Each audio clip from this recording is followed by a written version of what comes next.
Maintenant, nous allons voir comment créer un projet avec Spring Boot Initializer. Spring Boot Initializer, c'est un outil en ligne qui nous permet de générer des projets Spring Boot prêts à l'emploi.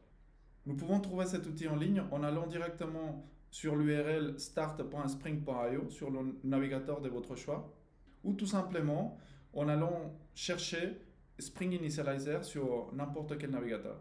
Bien sûr, il y a différentes façons de créer un projet Spring Boot. Celle-ci, c'est juste une façon simple et pratique de le faire. Allons voir à quoi ça ressemble cet outil. Donc là, j'ouvre un navigateur. Là, je suis sur Google Chrome.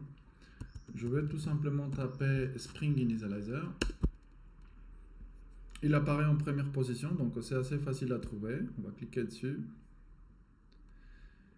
Là, on est dans la page du coup des créations de projets. Elle est assez épurée, donc elle est assez aussi simple à lire, à comprendre. Donc il faut, pour créer notre projet, remplir toutes ces informations-là. On va commencer par le début. On va lui dire quel gestionnaire de dépendance on va utiliser. Donc là, on a plusieurs choix. Il y a Gradle Groovy, Gradle Kotlin et il y a Maven. Donc on va rester sur Maven. Ensuite, on doit dire quel langage on va utiliser. Donc on a le choix entre Java, Kotlin et Groovy. On va rester sur du Java. Ensuite, on lui dit quelle version de Spring Boot on va utiliser. On va prendre la 3.2.7 par exemple. Et là, pour la suite, Project Metadata, il faut remplir quelques métadonnées sur quelques informations sur les projets. Donc la première chose, c'est les groupes. Les groupes, c'est quoi? Normalement, le groupe va servir à structurer ton projet. Et comme ça, on va le retrouver dans un dépôt, par exemple, de façon organisée, mieux organisée.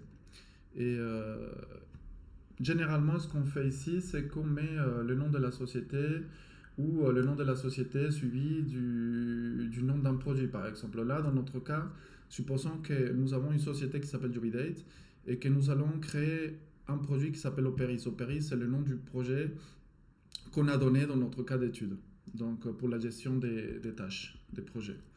Donc là, on va dire nom de société, point le produit, Operis. Ensuite, on va remplir l'artifa. L'artifa, c'est quoi? C'est le nom de mon module. Donc là, on est dans une archive microservice. Je vous rappelle que du coup, on va retrouver pour ce produit Operis plusieurs microservices, donc plusieurs modules. Et là, imaginons qu'on va créer un de ces modules et on va l'appeler notification. Donc on va dire que c'est operis.notifications.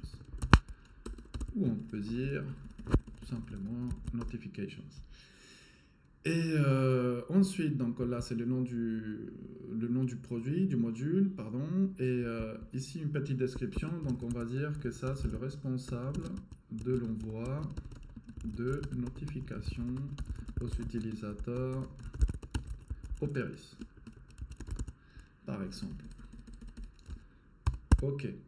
Bon, là, le package name, ça va être juste une concaténation entre le groupe ID et l'artifa ID. Donc, comme .jvidate.operis.module, du coup, artifa notifications. Ensuite, on doit dire comment on va packager ce projet. Est-ce qu'on va le packager en jar ou en war? Donc là, le plus souvent, le plus utilisé, c'est du jar. Donc on va dire, on va garder ce choix, jar. Et enfin, on a la version de Java que nous allons utiliser. Bon, on va utiliser Java 21. Là, il me propose 22, 21 et 17. Et pour finir, donc la partie à droite, on va rajouter des dépendances à notre projet. Donc là, on va supposer que pour Operis Notifications, on va juste mettre en place un microservice avec du Spring Web classique. Et derrière, on peut se dire qu'on va utiliser peut-être une base de données, imaginons Mongo, et on va utiliser une dépendance pour nous faciliter la vie dans les devs, Lombok. Donc, rajoutons ces dépendances. Donc, la première, je vais taper ici Web, et là, il me propose Spring Web, je la sélectionne. Je rajoute la suivante, on avait dit, on utilise une base de données Mongo. Là, il me propose deux Mongo, laquelle choisir? Bon, donc là, la première, c'est une réactive, l'autre, c'est une Mongo normale. Nous, on va faire un projet classique Spring Web, donc on va choisir la deuxième option. La première option, c'est pour faire du réactif, donc ça, on va dire qu'on ne veut pas faire, c'est pour faire du flux, par exemple. Donc là, on choisit la deuxième option. Et on avait dit aussi, on veut nous faciliter la vie pour ne pas créer des getters et setters pour tous nos projets et tout ça. Donc on va dire qu'on rajoute Lombok. Là, on a fini de rajouter nos dépendances. On peut regarder ici directement qu'est-ce que ça va nous générer derrière. On clique sur Explore.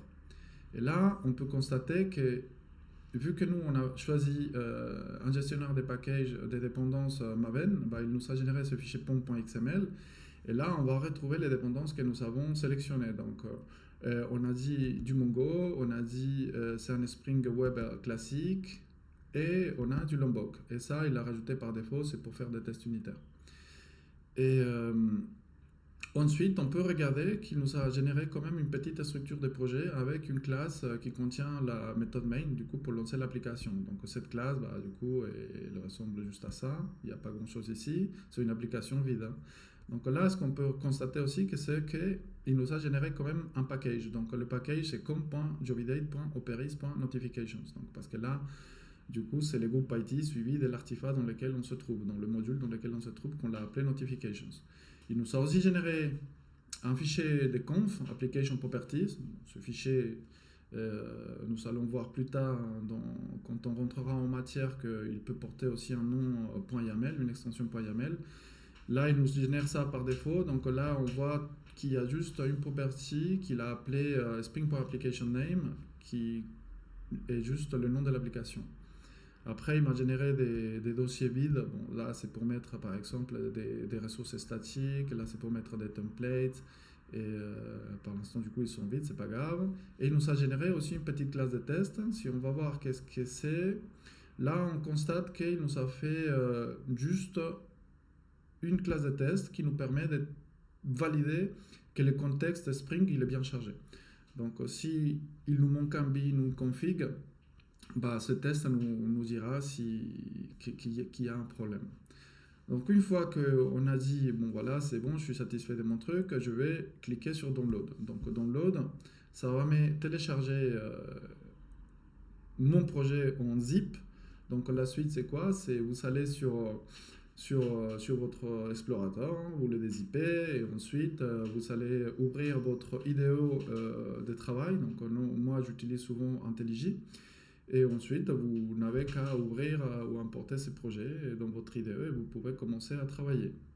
Voilà, c'est tout pour cette section.